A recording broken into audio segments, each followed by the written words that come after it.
Isang mapagpalang araw na naman po mga kapatid at muli tayong mag-aaral ng salita ng Diyos at ang salita ng Diyos natin pag-aaralan atin po ito kukunin sa libro ni Job, Kabanata 33, talata 17 hanggang 19. Ang sabi po dito, nagsasalita ang Diyos upang sila ay pigilan sa paggawa ng masama at sa pagmamagaling. Hindi nais ng Diyos na sila ay mapahamak, mula sa kamatayan sila ay kanyang ililigtas. Pinadadala niya ang tao ng iba't ibang sakit upang sa pamamagitan ng kirot siya ay matuwid. Mga kapatid, mga magulang, mga kaibigan, ito po ang salita ng Diyos. Ang papuri at pagsamba ay para lamang po sa Kanya. So sa ating binasang ito mga kapatid sa libro ni Job, ito po ay nagpapakita ng ating Diyos ay nagsasalita upang tayo po ay pigilan at sa paggawa ng masama at pagmamagaling. Napakahalaga mga kapatid yung mayroong nagpapayo sa atin, may mga nagtutuwid sa atin. Kaya nga maraming mga tao na lumaking walang mga magulang na talagang inihiling nila na kung sana meron silang mga magulang na nagsasaway sa kanila, gumagabay sa kanila, nagbibigay ng payo sa kanila kasi talagang mahirap po talaga na mamuhay sa mundong ito na walang gumagabay sa bawat isa po sa atin.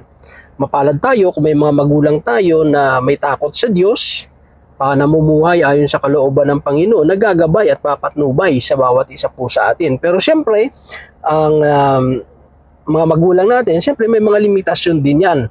May mga bagay din na hindi nila alam. May mga bagay din na kailangan din nila yung guidance din ng Panginoon. Diba? Kasi kahit yung mga magulang, humihingi rin ng gabayan sa Panginoon. Paano nila palalakihin, paano nila i-guide yung kanilang mga anak. Kasi siyempre, limitado rin naman yung kakayanan. No? Kahit yung anak, kahit yung magulang, lahat ng tao, limitado yung ating pwedeng advice, pwedeng ipayo. Kaya minsan kapag hindi mo alam kung ano ipapayo mo, minsan ang pinapayo na lang natin sa tao is manalangin nila sa Panginoon, no? Na sila ay gabayan, hingin nila yung guidance, yung gabay ng Panginoon, patnubayan sila. So, sa mga desisyon na kanilang gagawin. Kasi may mga time minsan, ang hirap pumili, ang hirap, ano ba yung pipiliin ko sa hindi? No? Ano ba yung dapat? Ano ba yung tamang dapat kong gawin?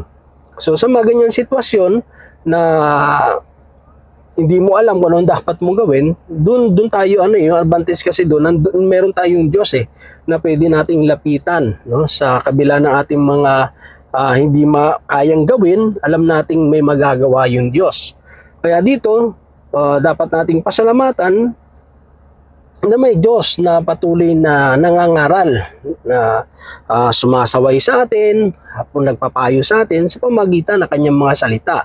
Sa pamagitan ng kanyang mga salita, tayo ay itinutuwid upang hindi tayo magpasama at hindi magmagaling, di ba? So dito may kita natin mga kapatid, mostly kasi kapag ang tao ay hindi tumatanggap ng payo, ay talagang napapasama ang buhay. Kasi yung sarili natin kasi pwede tayong dayain no? Kung yung sarili natin pwede tayong dayain at kung tayo mismo dinadaya natin sarili natin, ay malamang kaya rin nating dayain yung ibang tao. Kaya kapag walang gumagabay sa atin sa mga kabutihan, no? Kasi depende yan sa gumagabay sa iyo, dinadala ka ba nito sa kabutihan o kasamaan? Kaya yung advantage, pag naka Lord ka at ang magulang mo nasa Panginoon, alam mo na i-guide ka niyan patungo dun sa kalooban ng Panginoon. Kasi lahat ng tao na talagang nag-submit, inalay yung buhay para sa Panginoon, ang number one talagang nasa puso niyan ay maganap yung kalooban ng Diyos. No? Basta yung mga tao ay nananampalataya sa ating Panginoon at yung desire talaga ng puso ay sumunod sa kalooban ng Lord, hindi magpapayo yan sa iyo na taliwas doon sa kalooban ng Panginoon. Palagi pa rin nilang isinasama sa kanilang mga pagpapayo na sundin pa rin yung kalooban ng Diyos, manalangin upang ikaw ay gabayan, patnubayan ng Diyos. So, ang purpose talaga is hindi tayo pasama. Kaya nga tayo nakikinig ng mga salita ng Diyos. Sa pamagitan ng salita ng Panginoon, nakikita natin yung inaakala nating tama, yung inaakala nating mabuti, yung inaakala natin na ito dapat yung gawin natin, nakikita natin ay mali pala. No? Taliwas pala ito yung sa kalooban ng Panginoon. Maganda siya, pero sabi nga, hindi lahat ng maganda ay talagang maganda. At hindi lahat ng mabuti ay talagang mabuti. Pero lahat ng tama, lahat ng matuwid ay matuwid. 'Di ba? Mabuti na binibigay mo yung mga pangangailangan ng anak mo, pero siyempre hindi sa lahat ng panahon kailangan mong gawin 'yon, 'di ba? Kasi baka yung sa tingin mo mabuti, baka nakakasama na pala doon sa anak mo kasi lahat na lang ibinibigay mo. So imbis na papabuti yung buhay niya, ay napapasama na, no? Dahil sa binibigay natin yung inaakala nating mabuti sa mga anak po natin. Kaya nga nandun yung yung magiging basihan natin kung ito ba ay tama o ito ba ay yung matuwid, ito ba yung talagang kalooban ng Diyos. Wala iba yung salita niya. Kaya nga dito, para tayo ay hindi magmagaling. Kasi siyempre, pag kunyari, walang nag-a-advise sa'yo, di ba? O kaya walang nagtuturo sa'yo. Mostly, sabihin mo, sino nagturo sa'yo? Hindi, ako lang self-discovery lang, self-study lang, di ba? Ang tendency kasi yun, siyempre, yung tao hanga sa'yo. Sabihin mo, wala man lang nagturo sa'yo, no? Pero parang pag gumalaw ka, parang expert ka, parang ang husay mo, no? Parang hindi ka baguhan, talagang parang yung dating mo, datihan na. No, talagang professional na yung datingan mo. Tapos pag nalaman nila na, self-study lang o kaya nag-improve ka lang sa sarili mong kakayanan at walang tumulong sa'yo, siyempre, iba yung dating yun eh. Diba? Talagang napakahusay mo, napakagaling mo. So yung temptation doon, kasi pwedeng magmalaki tayo. Diba? Yung magiging sambit ng labi natin na nakuha ko ito dahil sa kakayanan ko, no? Dahil sa pagsusumikap ko. Pero siyempre, ang salita ng Panginoon, palagi nating tatandaan na sabi nga, nakakamit natin yung mga bagay na meron tayo dahil kasi yan sa biyaya, no? Dahil sa tulong ng Diyos. Kaya tayo nagsusumikap, di ba? Meron tayong mga skills, meron tayong mga talento, nag-aral tayo, nagsumikap tayo, pero hindi natin inihihiwalay, kundi patuloy natin na ina-acknowledge na ang lahat na na-achieve natin, nagawa natin, ang lahat ng mga tagumpay natin, ito ay nakamit natin dahil sa tulong at sa biyaya ng Diyos. No? Kasi tinuturuan tayo ng Panginoon na huwag tayong magmalaki. Kundi mga kapatid, patuloy nating ibinibigay yung kapurihan. Patuloy natin ina-acknowledge na kung hindi dahil sa tulong ng Diyos, hindi natin ito magagawa. Diba? Kasi yun ang mahirap sa mga tao nagmamagaling, no? Marami nagmamagaling, marami yung mga nagmamarunong, no? Na kala mo alam nila lahat, pero ang katotohanan, yung alam niya, yung inakala niyang ito yung tama, ito yung totoo, ay mali pala, di ba? Kaya nga nandun yung yung salita ng Diyos, nandiyan yung Panginoon na idadirect tayo sa tamang landas, no, ng ating buhay. Kaya sabi doon, mula sa kamatayan, sila'y kanyang ililigtas. Diba? Kasi ayaw ng Diyos na mapahamak tayo eh. Ayaw ng Diyos na, yun naman yung purpose ng bakit tayo nakikinig ng salita ng Diyos? Kasi ayaw ng Diyos tayong mapahamak eh. At kung tayo man ay nasa kapahamakan, tayo kanyang ililigtas. Diba? Nandun yung protection ng Diyos sa bawat isa sa atin. As long mga kapatid, hindi tayo yung parang sinusubok na natin ang Diyos, no? Tayo mismo yung nagdadala sa sarili natin sa peligro kasi sabi ang iniisip natin ang Diyos naman ay pinoprotektahan ako kahit saan man ako pumunta, iingatan ako ng Diyos. Hindi naman gano'n kasi parang sinusubok naman natin ng Panginoon, 'di ba? Alam mo nang delikado yung pupuntahan mo, pinuntahan mo pa, 'di ba? Hindi gano'n mga kapatid. Yung sitwasyon na yon hindi mo plinano. Kaso, dumating lang ang time talaga nandun ka sa peligro.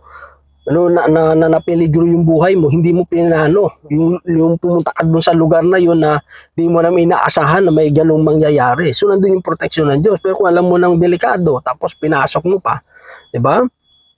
Tapos pag may nangyari sa iyo, isisisihin mo pa ang Diyos. So, na kasi yun sinusubok na natin siya. Hindi naman sa ganun mga kapatid. Tayo ililigtas ng Panginoon sa mga sitwasyon na na na wala na talaga tayong magagawa eh. Kaya nga sabi doon, God will make a way when there seems to be no way, no? Sabi nga ng kanta.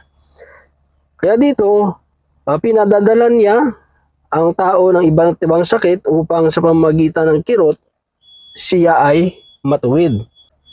Ito naman mga kapatid ay may kita natin na minsan yung mga trials, yung mga pagsubok, yung mga karamdaman sa buhay natin, isa kasi ito sa pamamaraan na kung saan ay ma-realize natin yung mga pagkakamali natin, no?